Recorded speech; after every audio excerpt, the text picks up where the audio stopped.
Sejarah Zionisme, dia memang lahir sebagai respon terhadap diskriminasi, terhadap gelombang antisemitisme di Eropa. Tapi cara Zionisme untuk mewujudkan cita-cita tanah air, ya, dalam tanda kutip, bagi orang Yahudi, seringkali meniru cara-cara atau praktek-praktek kolonialisme Barat yang sudah terjadi di banyak tempat. Theodor Herzl misalnya, dia sebagai bapak pendiri Zionisme, dia punya sangkaan-sangkaan ya, rasialis terhadap orang Arab, terhadap orang Afrika, dan lain sebagainya. Lalu kemudian dia punya gagasan misalnya mendirikan Jewish Charter Company gitu. Jadi yang tujuannya adalah membeli tanah-tanah dan properti kosong yang kemudian untuk diakuisisi kemudian akan diberikan kepada para pendatang Yahudi gitu. Jadi ini dari awal nih bisa dibilang sebagai satu bentuk kolonialisme pendudukan atau settler colonialism. Begitu. Nah, bagaimana proses awal kolonialisme pendudukan atau settler colonialism di Palestina ini terjadi? Nah, kalau kita lihat di dekade 1920-an, 1930-an sampai dengan 1948 itu banyak kelompok paramiliter atau katakanlah lebih tepatnya teroris Zionis yang beroperasi di mandat Palestina ya, di Mandatory Palestine pada saat itu yang di bawah kontrolnya Imperium Inggris. Jadi ada kelompok-kelompok seperti Haganah, Irgun, Lehi atau Stern Gang yang itu memang selain mencoba mengusir Inggris, mereka juga mencoba mengusir warga sipil gitu. Orang-orang Arab Palestina yang memang penduduk asli di situ. Jadi mereka mencoba mengusir orang-orang ini dan puncaknya di dekat-dekat tahun 1948 ada rencana militer yang disebut sebagai Plan Dalet, ya, rencana Dalet. Yang ini dirumuskan oleh kelompok-kelompok paramiliter Zionis ini yang kemudian disetujui oleh David Ben-Gurion, ya, yang akan menjadi Perdana Menteri pertama Israel, gitu.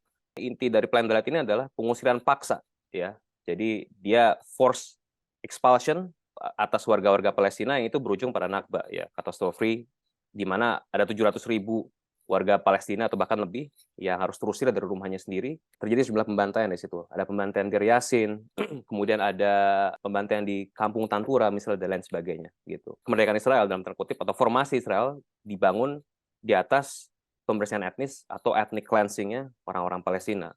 Nah, ini teman-teman saya pikir bisa merujuk karyanya Ilan Pappe yang berjudul The Ethnic Cleansing of Palestine ya, sebagai referensi untuk melihat sejarah ini. Dan dari titik tersebut sampai dengan sekarang Israel mempraktikkan politik apartheid bagi rakyat Palestina. Politik apartheid itu apa? Singkatnya, demokrasi bagi warga Yahudi, tapi ya tirani, pengekangan bagi orang Arab Palestina. Untuk mewrap up ya, sebagai menutup elaborasi saya yang untuk bagian pertama ini, saya melihat serangan Hamas ini perlu kita lihat sebagai bagian dari upaya pembebasan nasional melalui jalur perjuangan bersenjata. Saya pikir ada konsensus ya, bahwa siapapun akan setuju bahwa kita tidak boleh melakukan excess killing gitu. Kita tidak boleh menyerang warga sipil dan lain sebagainya gitu. Itu satu hal yang perlu kita kritik keras atau bahkan kita kutuk. Tapi kita perlu membedakan mana serangan yang sifatnya teroristik begitu dan mana operasi militer yang karena berbagai macam faktor jadinya botch ya, jadinya tidak berjalan sesuai rencananya. Begitu. Saya melihat serangan Hamas ini secara historis tetap ada nilai strategisnya. Ini mirip dengan serangan Tet ya, Tet Offensive ketika Vietcong berhasil mengejutkan Amerika di Vietnam pada waktu itu.